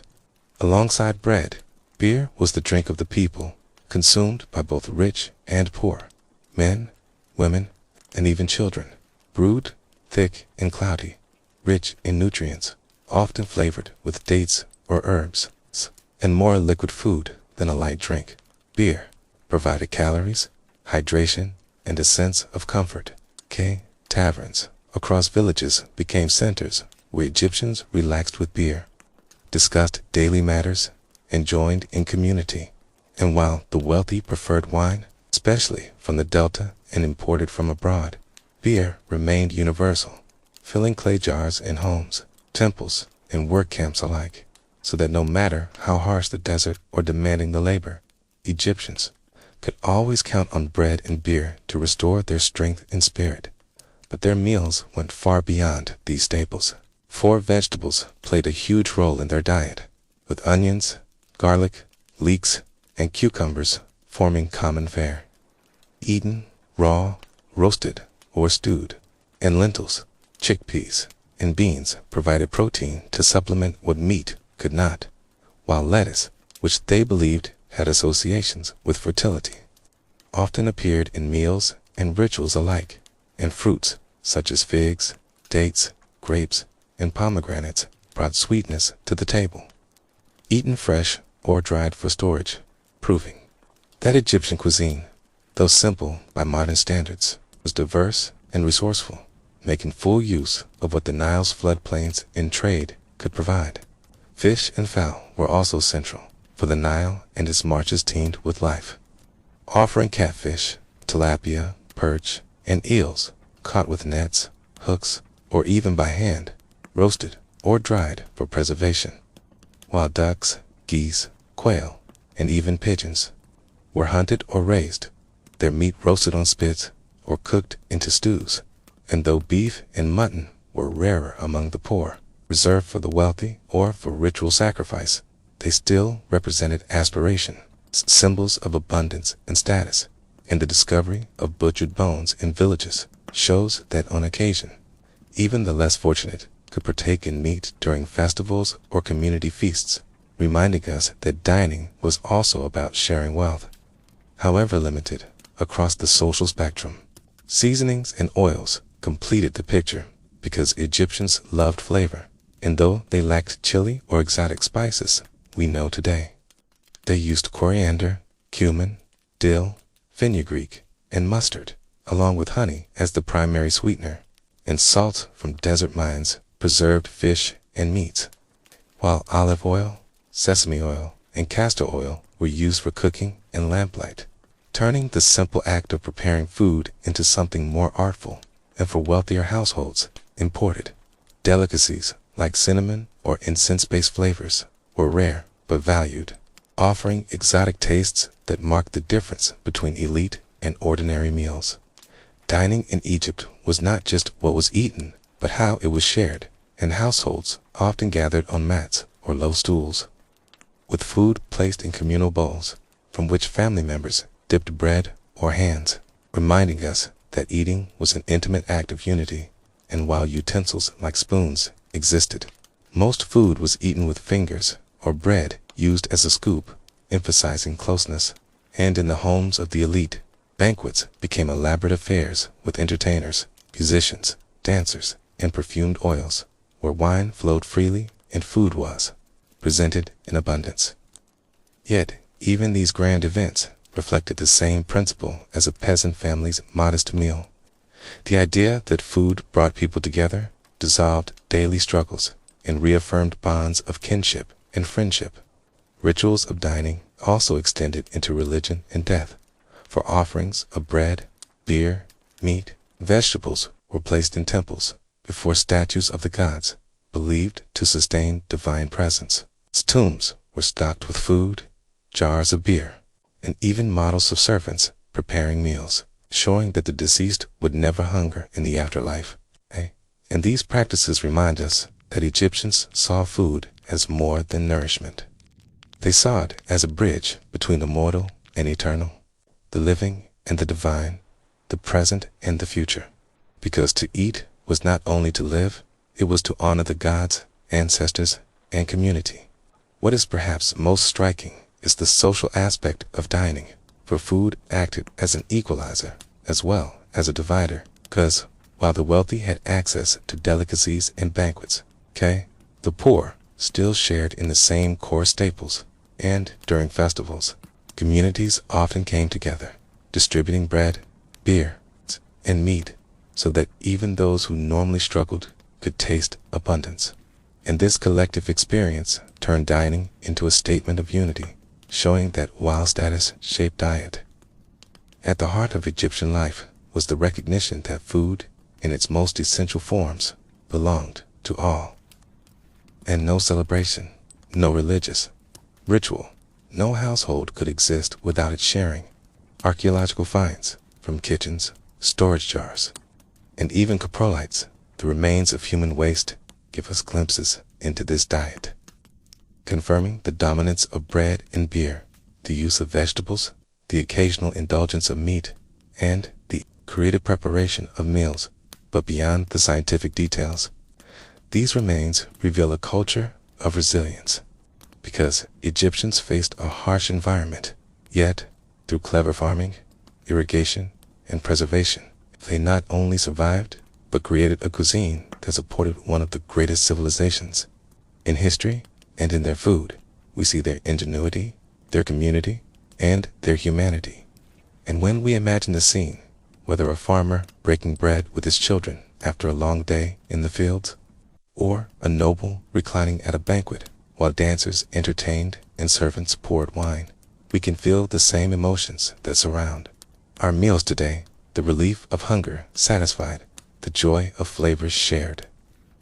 the warmth of gathering around food, and the sense that life, however hard, becomes more bearable when accompanied by the taste of bread, the comfort of drink, and the presence of others. And so, food in ancient Egypt was not merely sustenance. It was the thread that tied survival, joy, and memory together, the force that kept them alive and, more importantly, kept them united. Clothing in ancient Egypt was far more than mere protection from the sun and sand. It was a language of identity, status, and belief, a way for each man, woman, and child to show who they were within their society and what role they played in life and death. And when we look at their garments, jewelry, hairstyles, and cosmetics, we are not just seeing fashion, but also glimpses into values of purity, wealth, gender, and power. Because the Egyptians, practical yet expressive, understood that appearance was part of one's place in the world. And the first and most striking feature of Egyptian clothing was its simplicity. For linen, woven from the fibers of the flax plant that grew abundantly along the Nile, was the fabric of choice, lightweight, breathable, perfect for the hot climate. And because Egypt lacked wool for ordinary use and considered animal fibers less pure, linen became universal, and it was worn in different forms depending on class and occasion, with the poor typically wearing rough, coarse linen garments, while the wealthy draped themselves in fine, almost transparent cloth, bleached to gleaming white, a color symbolizing purity and order closely tied to their religious worldview. Men usually wore the shenty, a simple kilt or loincloth wrapped around the waist, practical for labor in the fields, workshops, or temples, and while for peasants it might be short and plain. For officials and nobles it could be pleated, decorated, or lengthened, showing refinement and leisure. And in time, more elaborate styles appeared with longer kilts, aprons, and even robes for ceremonies. And women, meanwhile, wore straight, form-fitting dresses often held up with shoulder straps, covering from the bust down to the ankles, a style that could be modest or revealing depending on the cut. And, while the common woman's dress was simple and durable, noble women displayed elegance with gowns made of fine linen, pleated, embroidered, or adorned with beads, showing not only their wealth, but also their family status in society. Children, by contrast, often went unclothed in their earliest years, their shaved heads sometimes adorned with the side lock of youth, until they grew old enough for simple kilts or dresses. And this natural approach reflected both practicality and symbolic innocence, while priests, whose role was to maintain purity before the gods, wore clean white linen, freshly laundered, shaved their heads and bodies, marking themselves as set apart from ordinary life, showing how clothing could also be an expression of spiritual duty. Beyond garments, adornment played an equally important role. For Egyptians loved jewelry, and it was worn by rich and poor alike, not only for beauty, but for protection, since amulets shaped like scarabs, ankhs, or the eye of Horus were believed to guard against evil and bring strength or health. And necklaces, bracelets, anklets, earrings, and rings were common, made from materials that reflected status, with the poor wearing beads of faience, clay, or shells, while the wealthy favored gold, silver, lapis, lazuli, carnelian, and turquoise. Because gold was abundant in Nubia and controlled by the pharaohs, it became the ultimate symbol of divine and earthly power, gleaming in the sunlight as though touched by the gods. Hairstyles and wigs also spoke volumes, for although peasants often shaved or cropped their hair short to fight the heat and lice, wealthier Egyptians preferred carefully styled hair or wigs made of human hair or plant fibers, scented with oils, and decorated with beads or ribbons, and these wigs were worn by both men and women, especially at banquets and ceremonies, where they served as much as a display of fashion as a mark of social standing, while children often had shaved heads, except for a sidelock, symbolizing youth and their place in the cycle of growth. And priests, again, shaved completely to remain ritually clean. Cosmetics, surprisingly, were a universal practice for both men and women, rich and poor. Painted their eyes with kohl made from ground galena or malachite, given the almond-shaped lines we now associate instantly with Egyptian art. And this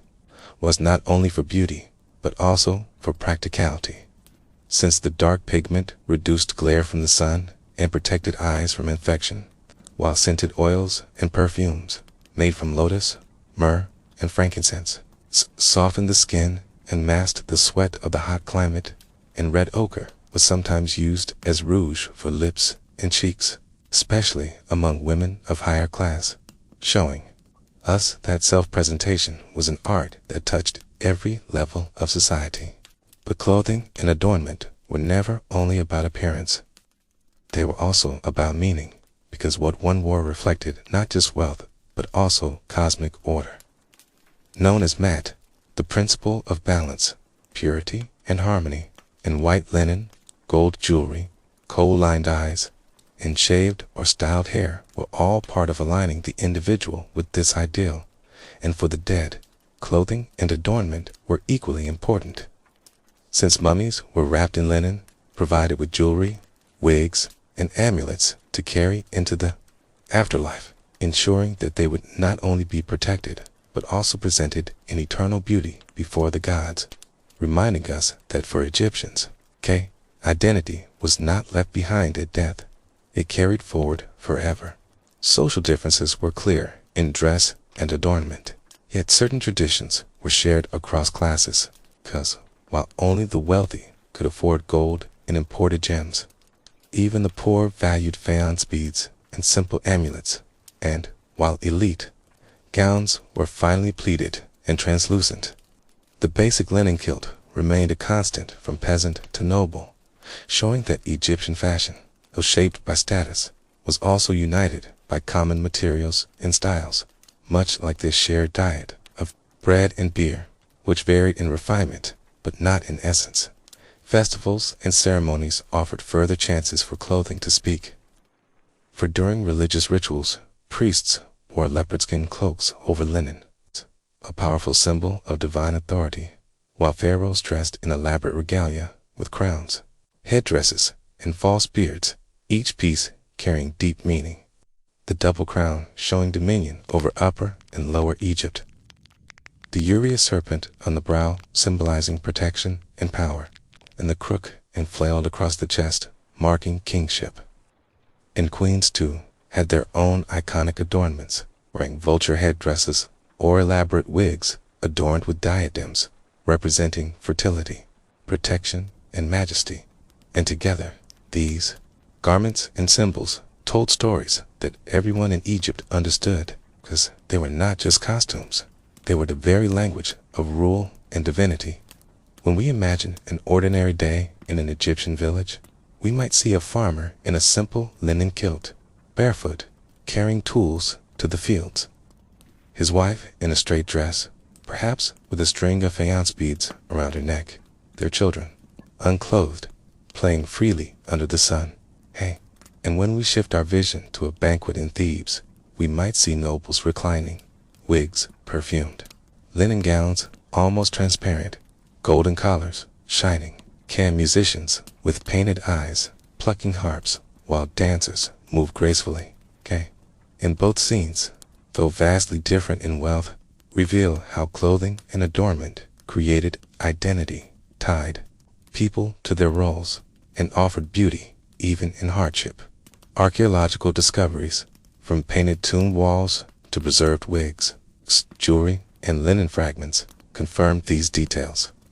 showing us not only what Egyptians wore, but how much care they placed in it, for even the simplest piece of jewelry or strip of linen was part of a cultural system that valued appearance as an extension of self, a way of expressing dignity and belonging. And when we consider how long Egyptian civilization endured, thousands of years with relatively little change in basic dress, it becomes clear that their clothing was not fashion in our sense of fast-changing trends, but a stable, symbolic expression of who they were, tied to climate, resources, and belief. In the end, clothing and adornment in ancient Egypt were not about vanity, but about harmony, purity, and identity, because every kilt, gown, amulet, and wig reminded the wearer and the viewer of their place in the world, their duties, their hopes for protection, and their connection to gods and community. And so, when we study Egyptian clothing, we are not merely looking at fabric and jewelry. We are looking at a civilization woven into linen, carved into amulets, painted in coal, and perfumed with lotus oil. A civilization that believed that how one appeared was inseparable from who one was, both in life and in the afterlife. Entertainment and leisure in ancient Egypt may at first seem like a small detail compared to their monuments, their religion, and their political power. Yet, when we look closer, we see that how people spent their free time tells us much about what they valued, what brought them happiness, and how they balanced the hard labor of farming, building, or serving the state with the moments of rest and pleasure. Because although life along the Nile was not easy, filled with toil in fields, workshops, and quarries, the Egyptians carved out spaces for joy, celebration, and recreation, making leisure as much a part of their identity as worship or work. And one of the most common forms of entertainment was music, for instruments have been found in tombs, painted on walls, and described in texts, showing us that harps, lutes, lyres, tambourines, flutes, and sistrums filled homes, temples, and festivals with sound and music was not only for ritual, though priests used it in ceremonies, but also for daily enjoyment. For people sang at banquets, played in family circles, and hired musicians to accompany feasts, while dancers, often women, performed with grace, sometimes balancing on their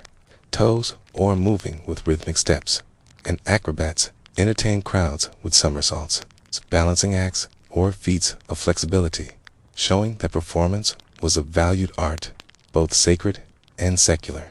Banquets themselves were a central leisure activity among the wealthy,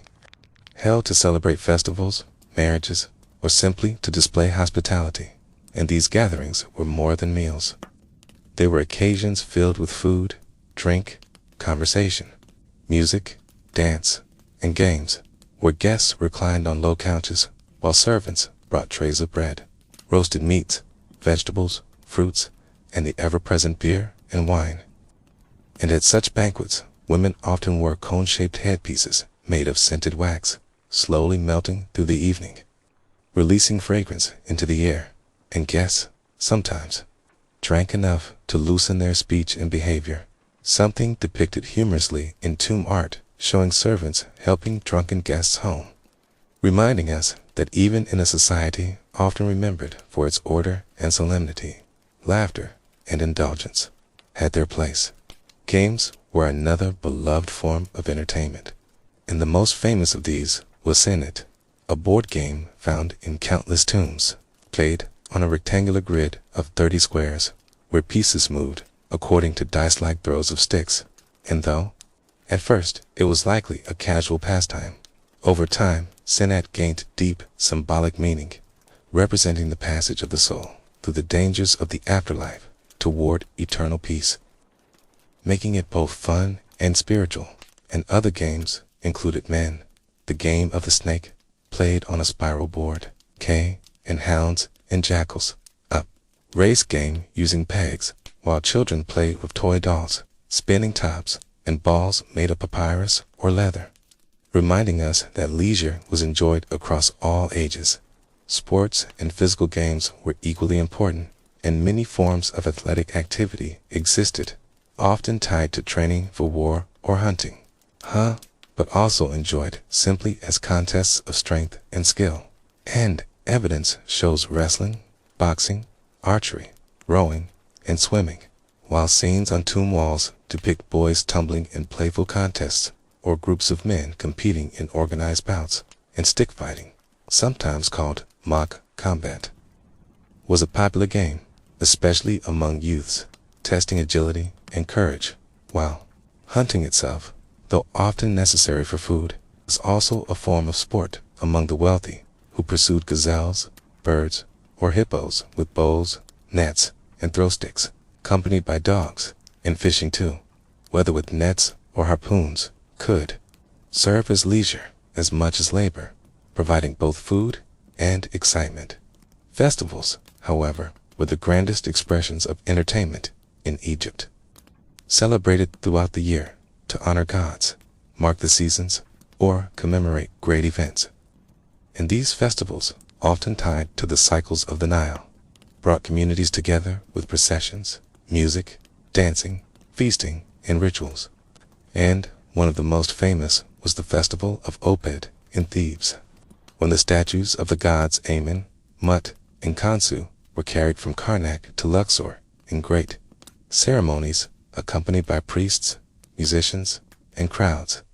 while food, drink, and joy overflowed, and ordinary people joined in with games, songs, and offerings, making festivals both religious and recreational. And for many Egyptians, they were, perhaps, the most anticipated times of the year, when work gave way to communal joy. Storytelling was another treasured leisure activity, for Egyptians, like all people, loved to listen to tales, whether of gods, heroes, or clever tricksters. And though only a few texts survive, such as the tale of Sinna or the story of the shipwrecked sailor, it is clear that storytelling was part of oral tradition, enjoyed by families, travelers, and gatherings. And through these stories, listeners could escape into worlds of adventure, magic, and moral lessons. And just as music and games blended entertainment with deeper meaning, so too did stories, shaping identity and passing wisdom between generations. Religion itself provided a form of joy, because temples were not only places of solemn prayer, but also centers of activity, where festivals, music, dance, and processions brought communities together. And pilgrimages to sacred sites allowed ordinary people to step outside their daily routine, combining devotion with leisure, while family gatherings, weddings, and communal meals tied to seasonal cycles gave additional opportunities for relaxation and pleasure, reminding us that leisure was woven into the rhythms of life rather than separated from it. We must also consider how leisure differed between classes, because while nobles held banquets, hunted in the marshes, and played sanut on inlaid ivory boards, peasants too found joy in simpler forms, singing as they worked, sharing beer at small gatherings, telling stories by lamplight, and enjoying village festivals. And children across all classes delighted in play, chasing each other, swimming in the river, or making toys from whatever materials were at hand,